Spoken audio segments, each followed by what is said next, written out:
जब आपको बेल मिली तो जज ने बोला आप एक गंभीर बीमारी की तरह हैं, अगर समाज में फैलेंगे तो समाज को खराब करेंगे। ऐसा? उस पर आपने जवाब नहीं दिया। अच्छा, ये पहले मेरी बात आप सुन लीजिए, ये सवाल आपने बड़ा इंपॉर्टेंट याद दिलाया। हमारे मामले में 3 लोग जेल गए थे। हमारा जब बेल हुआ तो वो बेल ऑर्डर आया और उस बेल ऑर्डर की शुरुआत हुई, मेरे देश की धरती उगले सोना सोना, कुछ इस तरीके का था, मुझे याद भी नहीं है वो लाइन, और ये गैंग्रीन शब्द का भी इस्तेमाल किया गया। फिर जब दूसरा बेल ऑर्डर आया, वो बेल ऑर्डर कंप्लीटली डिफरेंट है, उसमें कोई भी इस तरीके की बातचीत नहीं की गई। आप बार बार देखिए कि जो लोग हमारे ऊपर इतना तिलमिला जाते हैं वो भी मेरा नाम नहीं लेते हैं, उमर का नाम ज्यादा लेते हैं। तो मेरे बेल ऑर्डर में गैंग्रीन का शब्द लिखा हुआ है, जिसको खुद पुलिस के हवाले से कहा जा रहा है कि उसको क्लीन चिट मिल गया है, लेकिन उमर का जो बेल ऑर्डर है उसमें इस तरह का कोई शब्द का इस्तेमाल नहीं किया गया है। तो मैं समझता हूं माननीय न्यायालय का सम्मान करते हुए कि न्यायालय भी अपने आप में ऑब्जेक्टिव नहीं होता है, उसके ऊपर भी एक पॉलिटिकल प्रेशर का असर होता है। बिलीव करता हूं, अभी आप कह रहे थे मैं कोर्ट में बिलीव करता हूं, अभी आपने अपनी परिभाषा बदल ली। नहीं, पिछले 10 मिनट के अंदर आपने बदल ली। बिल्कुल नहीं, आप तो गुस्सा गए सर, हम कहां बदल रहे हैं। हम माननीय न्यायालय का सम्मान करते हुए बोले हैं कि आप समाज के अंदर जो स्थिति होती है उससे अपने आप को सब्जेक्टिवली बचा नहीं सकते हैं। आप जब आप कहते हैं कि आप निष्पक्ष पत्रकार हैं, तब ये आप छुपाने की कोशिश करते हैं कि आप किसके पक्ष में पत्रकारिता कर रहे हैं। माफ कीजिएगा, बहुत बहुत शुक्रिया। चलिए, कि महिलाओं के लिए दिल्ली कमीशन फॉर वुमेन जो है उसकी रिपोर्ट है कि जितनी भी महिलाओं के मोलेस्टेशन की रिपोर्ट आती है 50% के आसपास जेएनयू से आती है। एक तो ये आप महिलाओं का उत्थान कर रहे हैं, वहां की ये स्थिति है। और जेएनयू के प्रोफेसर की रिपोर्ट है 200 पेज की, it has become a den of organised sex racket. ये जेएनयू के प्रोफेसर की है, पर हम दिल्ली कमीशन ऑफ वुमेन की रिपोर्ट की बात करेंगे। 50% रिपोर्ट वहां से आती है। दूसरा, आपने कहा कोर्ट पे आपका विश्वास है। जब कोर्ट रिजल्ट देती है तब वहां पे एक सांस्कृतिक कार्यक्रम होता है, judicial killing of Afzal Guru, तो वो तो कोर्ट ने दिया था, फिर उसको जुडिशियल किलिंग को कह रहे हो आप। एक तरफ आप पहले तो कहते हो कोर्ट में विश्वास है, जब सुप्रीम कोर्ट उसको दे देती है तो फिर कहते हो जुडिशियल किलिंग है। विश्वास है कहां पे? देखिए, आपका सवाल बहुत अच्छा है और पूछने के लिए बहुत बहुत शुक्रिया। आजकल सवाल पूछने पे भी बहुत बड़ा पहरा है, तो बहुत बहुत शुक्रिया आपका। जवाब हमारा यह है आपका कि मैं आपको देश का एक आंकड़ा देता हूं कि देश में सबसे ज्यादा मोलेस्टेशन के केस केरला में रजिस्टर्ड होते हैं। और सुन लीजिए, सीपीआई छोड़िए ना, साक्षरता की बात करते हैं कि सबसे ज्यादा साक्षर राज्य जो है वो केरल है। अब आप सब लोग यहाँ पढ़े लिखे लोग हैं, केस होना और केस का रिपोर्ट होना ये बिल्कुल दो बात इस देश के अंदर है। जहां लोग ज्यादा पढ़े लिखे होते हैं वो अपने राइट को एसर्ट करते हैं, वो पुलिस में जाते हैं, रिपोर्ट दर्ज कराते हैं। लेकिन जहां पे निरक्षरता होती है, लोग अपने अधिकारों को नहीं समझते हैं, उनके अधिकारों को दबा दिया जाता है और मामला पुलिस तक नहीं पहुंचती है। एक बात। दूसरी बात, जहां तक आप इस कार्यक्रम के बारे में बोल रहे हैं कि कार्यक्रम जुडिशियल किलिंग और कल्चरल, पहली बात तो मैं उसका ऑर्गेनाइजर नहीं हूं, ना मैं उसका समर्थक हूं। लेकिन जहां तक कार्यक्रम करने की बात है तो उसको भी जिस कोर्ट के खिलाफ किया जा रहा है ना, कोर्ट में ही चैलेंज किया जा सकता है। वहां रॉड लेकर के, मारपीट करके, पत्थर चला करके, लोगों के साथ वायलेंस करके और लोगों को रेप थ्रेट दे करके नहीं किया जा सकता है। दूसरी बात। तीसरी बात जो सबसे इंपॉर्टेंट चीज है जो आपके सवालों से निकल करके आ रहा है वो ये है कि आप किसी भी इंस्टीट्यूशन को किस आधार पे देखते हैं। क्या आप उस इंस्टीट्यूशन को सिर्फ महिला आयोग के रिपोर्ट के आधार पे देखेंगे कि अभी इस साल जेएनयू को राष्ट्रपति जी के द्वारा बेस्ट यूनिवर्सिटी का अवार्ड दिया गया है, इस पे आप नहीं कुछ बोलना चाहते हैं, अभी उसको दिया गया है। और मैं आपको बता रहा हूं, और ये लगातार हुआ है, ऐसा नहीं है कि ये पहली बार हुआ है। जेएनयू में लोग 120 रुपए में अपनी पढ़ाई कर पाते हैं। देश के अंदर सबसे ज्यादा ब्यूरोक्रेट दिया है, सबसे ज्यादा एकेडमिशियन हम लोगों ने दिया है। और मैं आपको बता देता हूं, मैं अपने बारे में कह देता हूं, मेरी मां 3000 रुपया कमाती है। अगर जेएनयू नहीं होता ना तो ली मेरिडियन में बैठ करके आपके सामने भाषण नहीं दे रहे होते। सवाल जी, अगला सवाल है सर। आप गरीबी की बात करते हैं कि गरीबी से आपको आजादी चाहिए, हमें आजादी गरीबी से दिलवानी है। तो गरीबी की जहां बात आती है तो आपको क्या लगता है कि आप नारे लगाएंगे तो जो गरीबी है वो मिट जाएगी?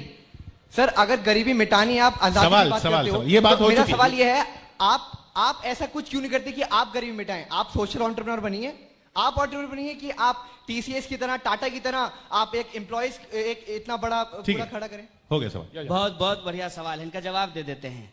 भैया देखिए, दो तरह के लोग होते हैं। एक शुतुरमुर्ग होते हैं जो अपनी गर्दन रेत में डुबा करके कहते हैं कि कोई आंधी आने वाला नहीं है। मैं तो अपनी गरीबी से मुक्त हो जाऊंगा, इसकी पूरी गारंटी है। और आपके इंफॉर्मेशन के लिए बता दूं कि मोदी जी ने आपके खाते में 15 लाख पहुंचाया हो ना हो, लेकिन मोदी जी से लड़ करके हमारे खाते में 15 लाख रुपया आ गया और 3 लाख रुपया सरकार को टैक्स भी भर दिए हैं। तो हमारी गरीबी तो जरूर मिट जाएगी, लेकिन इसका यह मतलब नहीं है कि हमारी गरीबी मिट जाने से ही समाज की गरीबी मिट जाएगी। अगर आप एक सामाजिक प्राणी हैं और समाज के अंदर अगर समस्या है तो यह आपकी जिम्मेवारी बनती है कि उस समस्या के खिलाफ आप सवाल खड़ा करें। ना सिर्फ सवाल खड़ा करें, उसके खिलाफ आप सड़कों पर उतरें और सड़क पे उतर करके उसको खत्म करके एक मुकम्मल समाज की निर्माण करें, और वही करने की कोशिश करें। दो सवाल हैं, प्रश्न लेकिन लोगों के मन में यह भी आता है कि जहां जहां कम्युनिस्टों की सरकार रही, ऐसा तो नहीं कि आपको इलेक्टोरल इस डेमोक्रेसी में कभी मौका ना मिला हो, आपको भरपूर मौका मिला है। इतने वर्षों तक बंगाल में आपकी सरकार रही, आज केरल में आपकी सरकार है, त्रिपुरा में आपकी सरकारें हैं कम्युनिस्टों की, वहां पर गरीबी क्यों नहीं खत्म हुई?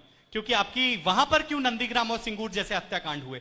वहां पर क्यों स्टूडेंट्स के साथ अन्याय लगातार किया जाता है? इस बात के बारे में भी तो आपको प्रश्न जवाब देना पड़ेगा। साकेत जी, मैं बार बार कहता हूं कि आप पता नहीं कहां से ट्रेनिंग लेकर के आए हैं। आप में जो है ना एकदम छोटा रिचार्ज वाला क्वालिटी दिखता है। जैसे आपके बड़े संघ के नेता बोलते हैं वैसे ही आप उसको फॉर्मुलेट करके बोल रहे हैं। देखिए, आपके संस्कार है कि आप लोगों के पर्सनल कमेंट्स करें, हमारे संस्कार हमें अलाउ नहीं। हमारे संस्कार और आपके संस्कार इस देश के संस्कार हैं। सुनिए मेरी बात, मैं ये कह रहा हूं कि जब मैं यहां आ रहा था तो आपने मुझे क्या कह करके बुलाया?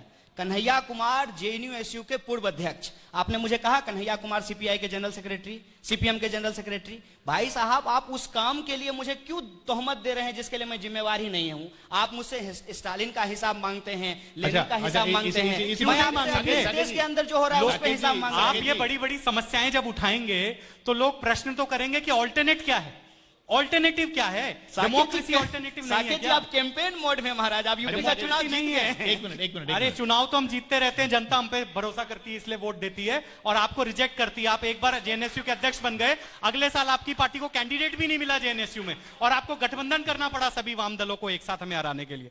अच्छा, इनकी सरकार का आपने बताया कि इनकी सरकारें जहां जहां वहां ये समस्या होती हैं, क्योंकि ऑल्टरनेट मॉडल की बात है। आपकी सरकारें कहां, आपकी सरकारें कहां कहां देखिए, हम तो छात्र संगठन है, लगातार कोई भी सरकार हो छात्रों की मांगों को उठाएंगे, मुद्दों को उठाएंगे। ये अभी कह रहे थे कि लाख रुपया आया है, वो लाख रुपया इसलिए आया है क्योंकि हम लड़े यूजीसी से और जेआरएफ और एसआरएफ बढ़ा इतना, इसलिए आज जो रिसर्च स्कॉलर्स यूनिवर्सिटीज में बैठे हुए हैं उनको पहले 16,000 रुपए जेआरएफ मिलता था, आज 25,000 रुपए पर महीना जेआरएफ मिलता है जूनियर रिसर्च फेलो। सवाल पूछ रहे हैं, ये बहुत इंपॉर्टेंट बात। पूछ लूं मैं? मेरा नाम प्रांजल वाजपेयी है। श्री श्री कन्हैया जी, आपने कहा कि व्यक्तिगत टिप्पणियां ना करें, संगठन के बारे में ना पूछें। मैं आपसे आपके बारे में पूछ रहा हूं जी। 21 साल का आईआईटी से पास हुआ छात्र देश में नौकरी करके टैक्स पे करता है। आप संभवतः 30 के आसपास पहुंच चुके होंगे। आप इतने सालों से बुद्धिस्ट स्टडीज, अफ्रीकन स्टडीज और ना जाने क्या क्या स्टडीज कर रहे हैं। आप देश से इसका क्या भला करने वाले हैं इस तरह की पढ़ाई से? और आपके उमर खालिद जो इतने सालों से पढ़ते चले आ रहे हैं, कॉलेज में रहते चले आ रहे हैं, इनका अर्थ क्या है? आप देश का भला करने आए कि राजनीति करने आए? वाह वाह, बहुत अच्छा सवाल है। टैक्स की बात जब पूछी जाती है तो मन करता है कि इसको बड़े कई तरीके से व्याख्यायित करूं, लेकिन एक ही चीज बोलता हूं कि इस देश के अंदर आईआईटी में पढ़ने के लिए खाना जरूरी है। अगर हम खाने की बात करेंगे तो किसान की बात करेंगे, और बेशक आपकी तरह जो है किसान बेचारा वो उतना टैक्स नहीं दे पाता होगा। देश जो है टैक्स पेयर कितना टैक्स पे कर रहा है इससे ही नहीं बनता है। इससे हिसाब से तो इस देश का प्रधानमंत्री मोदी जी को नहीं, अंबानी जी को होना चाहिए, वो सबसे ज्यादा टैक्स पे करते हैं। भैया बात को समझिए, बात को समझिए। देश में कंट्रीब्यूशन समझिए, देश में कंट्रीब्यूशन समझिए। देश में कंट्रीब्यूशन जितना आईआईटीएन का है, जितना पत्रकारों का है, जितना मोदी जी का है, जितना साकेत का है, उतना ही किसान का है, उतना ही मजदूर का है, उतना ही दलित का है, उतना ही महिला का भी है। और इस तरीके की जो मानसिकता होती है, जहां हम किसी को ऊपर और किसी को नीचे देखते हैं, इसी ऊंच नीच की मानसिकता से हमको आजादी चाहिए साहब। और रही बात कैंपस में रहने की, सुनिए, कैंपस में रहने की उसको भी सुन लीजिए। कैंपस में पहुंचने के लिए मोटी मोटी बात आपको कर देता हूं। जैसे मैं जब ईवीएम की चर्चा हो रही थी तो कुछ लोगों ने कहा कि ईवीएम का जांच कराना चाहिए। बोले इस देश में डिग्री का जांच नहीं हो पाता है, ईवीएम का जांच होगा, उसको छोड़ दीजिए। तो बात यह है कि कैंपस में पढ़ने के लिए भी, अगर मैं पीएचडी कर रहा हूं, उससे पहले एमफिल करना पड़ता है, एमफिल से पहले एमए करना पड़ता है, एमए से पहले बीए करना पड़ता है। और ये जो पढ़ाई है, अगर ये इतना इंपॉर्टेंट नहीं है तो मुझे बताइए कि एजुकेशन हमारा फंडामेंटल राइट क्यों है? एजुकेशन हमारा फंडामेंटल राइट है, इसीलिए हम पढ़ते हैं और पढ़ करके समाज में कंट्रीब्यूट करना चाहते हैं। अगर आपको उम्र नहीं, बहस नहीं, नहीं, वो किसी दिन बहस कर लेंगे, आपके साथ भी बहस कर लेंगे। अफ्रीकन स्टडीज पढ़ करके भूपेन देश का- चौबे हमारे साथ है। Hello Kanhaiya ji, African studies पढ़ करके देश में इसलिए कंट्रीब्यूट करना चाहते हैं क्योंकि देश का पॉलिसी क्या होगा अफ्रीका के लिए वो हम लोग ही पढ़ करके तय करते हैं, वो पॉलिसी हम ही लोग बनाते हैं। कन्हैया प्लीज जी- समझ लीजिए थोड़ा सा। कन्हैया जी बड़ा सिंपल सवाल है, चौपाल के माध्यम से सिर्फ आप सच्चाई से ये बतला दें, फ्रॉम डे वन जब से आप हाईलाइट हो रहे हैं मैं आपको अच्छी तरह से सुनता हूं और दिन ब दिन ये देखता जा रहा हूं कि आप बहुत अच्छे प्रवक्ता बनते जा रहे हैं। मुझे ये बतला दें कि आपकी इस कदर की उन्नति के पीछे कौन सी पार्टी है, सच्चाई से बतलाएं आप, ईमानदारी के साथ। कोई ना कोई आपके पीछे है, कभी नारे के खिलाफ चल रहे हैं, कभी टैक्स के खिलाफ चल रहे हैं, और आज आपने कह दिया 15 लाख आपको आ भी गए हैं, तो मोदी जी की दोस्ती हो गई है क्या आपकी? ये सारी बातें आज खुल के बतलाइए। देखिए सबसे पहले तो मैं आपको आप बुजुर्ग हैं और आपके सवाल का सम्मान करते हुए कहना चाहता हूं कि मैं किसी पॉलिटिकल पार्टी का मेंबर नहीं हूं, और उन्नति की जहां तक बात है तो उसमें मैं एक बात कह देता हूं कि इसके लिए तो मैं जरूर प्रधानमंत्री जी को धन्यवाद देता हूं। अगर गृह मंत्री जी हमको जेल में नहीं डालते तो आप हमसे ये सवाल नहीं पूछ रहे होते हैं। ये तो मैं उनको हमेशा शुक्रिया अदा करता हूं। रही बात दोस्ती की, तो ना केहू से दोस्ती ना केहू से बैर। संविधान की कसम खा करके कहता हूं कि किसी राजनीतिक दल से हमारा कोई लेना देना नहीं है।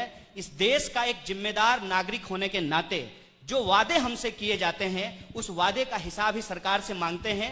जो भी नारा लगाते हैं, जो भी संघर्ष करते हैं, वो इस देश की जनता की भलाई के लिए करते हैं, देश के पक्ष में करते हैं। और ये जो एक बार बार लोगों को सवाल उठा करके भटकाने की कोशिश की जा रही है कि आप मोदी जी के खिलाफ क्यों बोलते हैं, हम मोदी जी के खिलाफ नहीं बोलते हैं। उनकी जो पॉलिसी है और उन्होंने जो वादा किया और उन्होंने जो डिलीवर नहीं किया उस पर हम सवाल खड़ा करते हैं। नौजवान होने के नाते हम उनसे ये सवाल पूछते हैं कि मोदी जी आपने कहा कि इस देश के अंदर 2 करोड़ रोजगार हर साल पैदा किया जाएगा, लेकिन मैं बार बार सरकारी आंकड़ा देखने की कोशिश करता हूं तो कभी भी 2 लाख रोजगार नहीं पैदा किया। 2.5 साल सरकार के हो गए। यही हमारे मुद्दे हैं। और ये बार बार जो एक कयास लगाया जाता है कि आप किसी ना किसी राजनीतिक दल के समर्थन से किसी राजनीतिक दल के खिलाफ बोल रहे हैं, आप किसी इससे हमारा राजनीतिक कोई दल लेना के साथ देना नहीं है, उनकी यूनियन का भी किसी राजनीतिक दल से कोई लेना देना नहीं है। तो हम आपको यूनियन से बात हो रही है कि लाल झंडा लेकर क्यों खड़े हो जाते हैं फिर बार बार?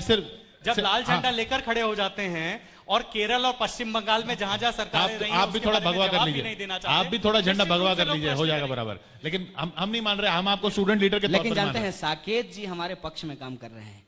इस तरीके से ये हमें जबरदस्ती कम्युनिस्ट साबित कर देंगे तो होना वो कम्युनिस्ट पार्टी हमको कुछ दे दे। लेकिन मैं आपको बार बार कहता हूं कि बतौर स्टूडेंट मूवमेंट को खड़ा करना और इस देश के अंदर क्या बेहतर हो सकता है उसके पक्ष में लड़ना, ये हमारा काम है। किसी राजनीतिक पक्ष का प्रवक्ता होना हमारा काम आखिरी नहीं एक है। सवाल लेते हैं, आखिरी सवाल, हमारा वक्त हमारे यहाँ खत्म हो रहा है। भूपेन चौबे हमारे साथ हैं। बहुत संक्षिप्त में सवाल पूछूंगा। कन्हैया जी भाषण तो आप बहुत बढ़िया देते हैं और हम लोग आपका बड़े भाषण सुनते आए हैं, लेकिन आपका ध्यान आकर्षित करना चाहता हूं, जब आपके खिलाफ जब फाइल हुआ तो जो महिला जज थी जिन्होंने वर्डिक्ट दिया, उन्होंने एक शब्द का प्रयोग किया था। उन्होंने कहा कि आप गैंग्रीन की तरह हैं, आपकी सोच आपके साथी गैंग्रीन की तरह है, बहुत जल्दी फैलते हैं आप लोग। अब ये सच है कि आपके खिलाफ अभी तक चार्जशीट नहीं फाइल हुई है, जो आप बार बार बोलते हैं, लेकिन आपको नहीं लगता कि समय आ गया है कि जवाहरलाल नेहरू यूनिवर्सिटी जैसे विश्वविद्यालय में विद्यार्थी कितने समय तक पढ़ें, कितने समय तक रहें? क्या उसके ऊपर कोई एक मापदंड नहीं रहना चाहिए क्या? अगर Indian institute of technology Delhi में आप बीटेक करने के बाद, एमटेक करने के बाद, आप 5-7 साल बाद अगर आपको हटना होता है, क्या जवाहरलाल नेहरू यूनिवर्सिटी में वैसा बार होना चाहिए कि नहीं होना चाहिए आपके मुताबिक? ये एक्चुअली देखिए क्या है, ये एक कंफ्यूजन है। मैं बार बार बता देता हूं, जैसे हर चीज के लिए एक मिनिमम टाइम लगता है। कोई भी इंसान जब 10वीं करेगा, आप सब लोग जरा सुनिएगा, वो भाई साहब बहुत गुस्से में थे, आप भी सुन लीजिए सर। 10वीं जब आप कीजिएगा तो आपको उसके लिए मिनिमम 15 वर्ष लगेगा। 10वीं से जब आप 12वीं कीजिएगा तो 17 वर्ष लगेगा, और जब आप ग्रेजुएशन कंप्लीट करेंगे तो 20 वर्ष होगा, एमए करेंगे तो 22 वर्ष होगा, एमफिल करेंगे तो 24 वर्ष होगा, और पीएचडी करने में अगर मिनिमम भी 3 साल लगेगा तो 27 साल होगा। भैया हम कोई ज्यादा समय नहीं ले रहे हैं, ये तो सरकार ने ही मानदंड तय किए हैं, उसी के हिसाब से पढ़ रहे हैं, उसी के हिसाब से पीएचडी कर रहे हैं। और ये बार बार जो आप उम्र पे चले जाते हैं ना, तो आप मुझे बताइए, देश के प्रधानमंत्री 67 साल में युवा हो सकते हैं और हम 30 साल में पीएचडी नहीं कर सकते हैं। माने ये क्या चल रहा है? पर आप बीमारी वाले सवाल पे नहीं बोले। आपको